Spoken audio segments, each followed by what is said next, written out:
It's Saturday, February 14th, and I have thankfully been in a hotel during this snowstorm. I wasn't at first, and I had to pretty much beg my vault husband to please pay for me to stay at the hotel.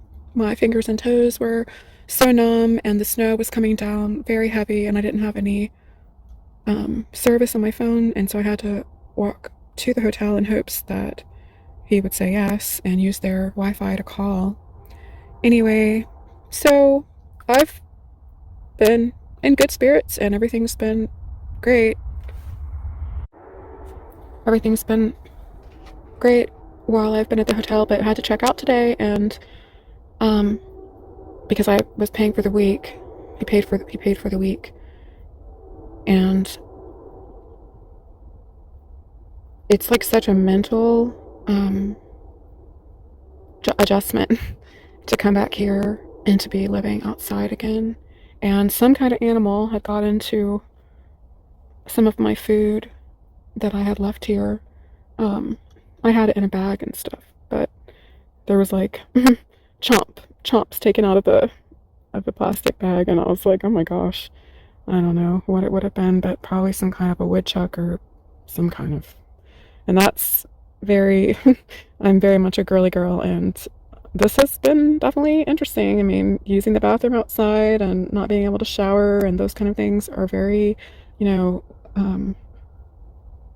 adjust my prissiness, and, you know, it's okay. But then to think of rodents, and then one of my sleeping bags had what could be possibly urine, I'm like, is this just like muddy water that dried? Or, and I was like smelling it, and I was like, oh my god, I don't know. But then I was like, telling myself, well, they put horse urine, I know they probably somehow clean it first, but they use horse urine in different medicines and stuff, right? Anyway, that didn't really help me feel any better. But it's more just like it's a mental thing. It's a mental adjustment. It's like, I'm so glad it's not cold. It's actually quite nice today, and I don't know how cold it will get overnight, but I'm so glad that I wasn't out here during that awful snowstorm, because it snowed so much and it was so cold. When I'd only been out here for like 4 or 5 hours, I was so cold and that was with two mummy sleeping bags together, like, not zipped up together, but one over the other. And I had like so many layers on, and I was so cold, like where you just are wondering if you will be able to survive. And especially with how much it ended up snowing. And so there's no snow. I mean, there's just little pockets here and there of any kind of snow on the ground, but it's a very pleasant day. I don't have any service to check the temperature exactly, but um, it just has me thinking about, people in like more northern or colder climates, wherever they are, and that there are people who are out in the elements during maybe not this particular snowstorm in Virginia, but wherever they are in cold weather or snowy weather. And we're not bears, and we're not meant to just be living outside without the right provisions. And it just makes me think about, you know, I mean, my toes and stuff got frostbit in the first 4 days that I was homeless, because I didn't yet have a sleeping bag. And it's scary. It really is.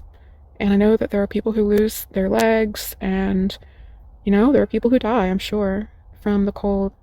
And I just feel like this is something that needs to change. And I really believe that's one major reason why I've been allowed um, to become homeless, and not just homeless, but then staying in an efficiency hotel, but homeless and actually living outside. And I'm very thankful that I have had this like little den of a hollowed out tree, even though it's still, there are openings. I mean, there's a huge opening. I have a tarp over the main opening, but there's like other openings, and it's definitely cold still. Like when it gets nighttime and everything, it's cold.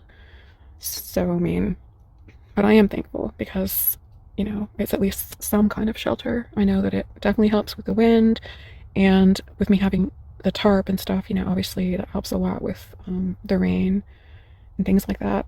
Um, and yeah, I kind of feel like the people who mm, But people who work at, like here where I'm at, there's not a quote shelter, but there's a family violence unit, and they have bought me sleeping bags and they have paid for a few days at a hotel when I first came into this area. But, and so I'm not trying to, just horribly defame them, but I had reached out to them when I couldn't get a hold of my false husband, and I didn't have service, and I didn't have a way of calling them, so I had to email. But the lady did email me back, but I hadn't seen it. But where they paid for a few nights, which I ended up not using that because I stayed somewhere else, but I would have had to have walked for an hour and a half in like heavy snow. And I was already couldn't feel my toes, so I don't know how well that would have worked.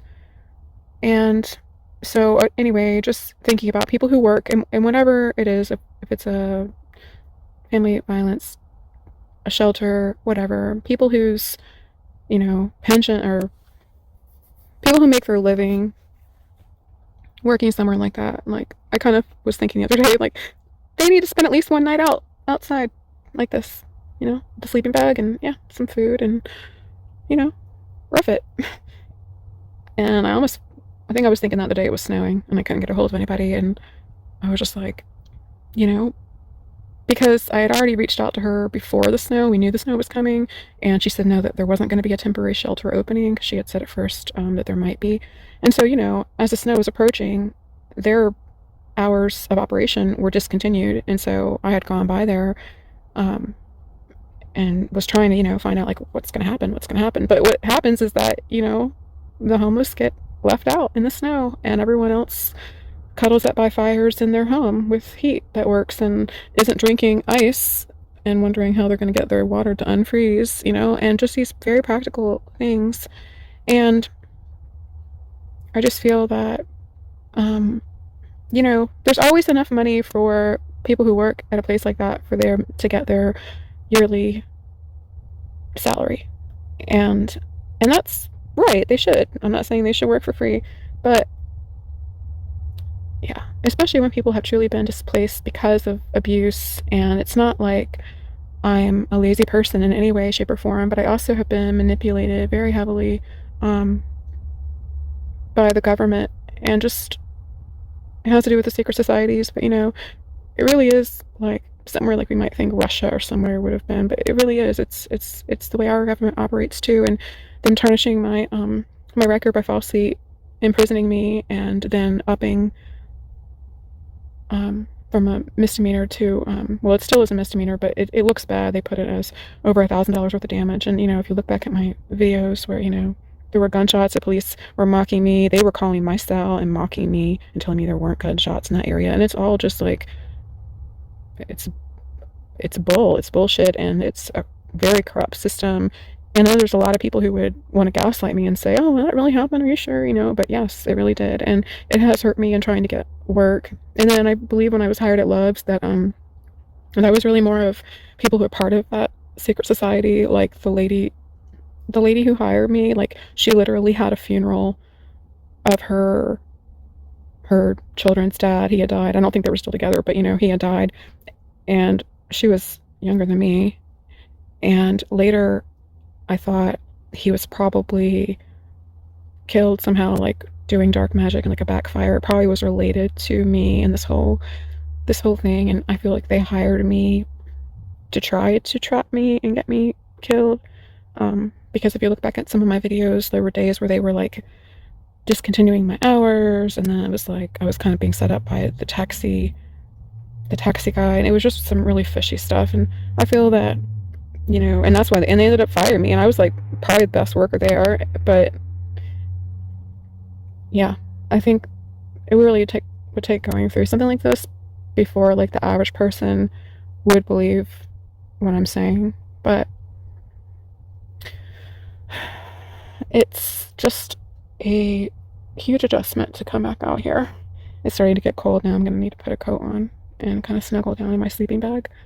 But I'm just so thankful that there's not snow and it's not anywhere near as cold as it had been. And yeah, I just think we would all do good to think about these things. And I believe justice is being served and that there's an investigation already well underway. And I know that spiritually I've been attacked and I have defeated my enemies, which include like the Mennonites, like Dale Miller. I believe the Mennonites are some of the highest ranking Illuminati that there are. They're really warlocks and witches and practice very dark things. And I definitely have spiritual protection, and my guides do speak to me, not necessarily audibly. I was trying to eat some nuts and I had not noticed the hole in the bag, and then I noticed the hole in the bag. This is at the hotel because I had brought some of the things with me. I had come back and gotten some of the things after a few days, right? Like macadamia nuts and stuff. So I was eating some nuts and I was listening to a tarot message, and it almost didn't go with what she was talking about. And she was like, throw it out, throw it out. It was like my guides came through really loudly. I was like in the middle of eating it. And I was kind of, I was like, I don't know what's up with that hole in the bag, But I wanted to tell myself it wasn't from an animal, like a rodent or something, and that it was fine. The food was fine, because I didn't really want to waste, it was like a 2-pound bag of nuts. So it was expensive, and I had bought it with my food stamps. And, anyway, so my guides do speak to me. I feel like, I've been given like visions and things like that. And those are definitely confirmations. And then definitely, in just different ways, like through a song, or like I said with that, with the tarot message, it was just like a really, yeah, it was kind of funny. Or when I got led to this tree originally, I heard very loudly, and there's your toilet, and it was like some tires that were over. I ended up stacking 2 together and kind of making a toilet. And today, actually, when I came back, it was definitely time that I needed to, especially with it not being as cold, I needed to do something with that and kind of reset up another one and put dirt over the other. And because when the weather's warmer, then you've got to think about flies and things like that. But anyway, for what it's worth, I just wanted to kind of make a note of this. And I know that as I'm out here for the next couple of days, that I'll get readjusted to it. And I'm not miserable or anything. It's just like a mental adjustment to yeah. So, all right. Well, it's been about an hour and a half maybe since I recorded the other part, and it's definitely getting cooler. One thing about being outside is I tend to want to go to bed early, super early, pretty much when it gets dark, because it gets so cold. But then I might lay here restless because it's too early, really.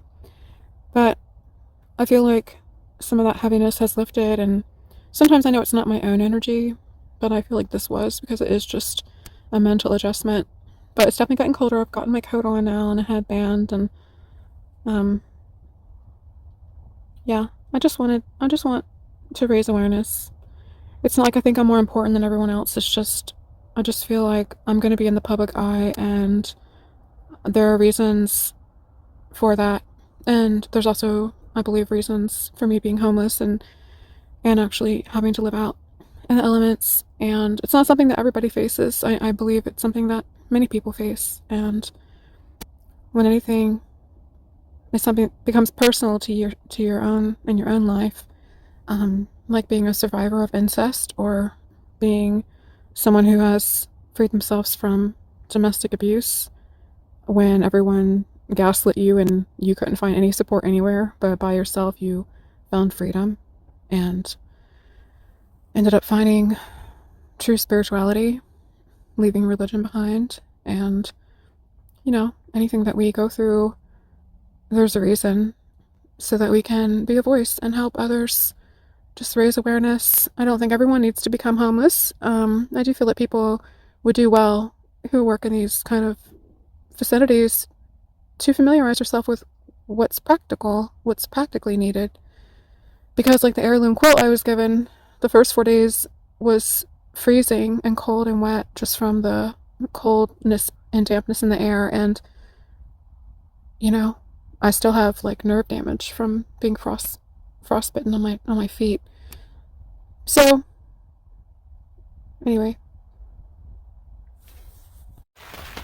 well, it's the next day and it's been raining all day. It started out pretty light, but it's been picking up, and it's so steady I was engrossed in not watching anything. I don't have any internet. I was engrossed in writing poetry and formatting the video. So much so that I didn't realize my sleeping bag had become quite wet, and the blanket underneath me is very wet, which isn't great, but if it gets cold at night, it can be hazardous. And I guess that's just another aspect of living outside, even if you do have somewhat of a tent or a partial shelter like mine is part of a tree. Trees are porous, and no matter what I seem to do with the tarp, the inside's getting wet no matter what. Obviously, it's not near as wet as outside the tree, but these are just the practicalities of being homeless. And it's February, mid-February, and I just think it could be so much colder, just like we've had so much snow in the last couple of weeks here in Virginia. So, I mean,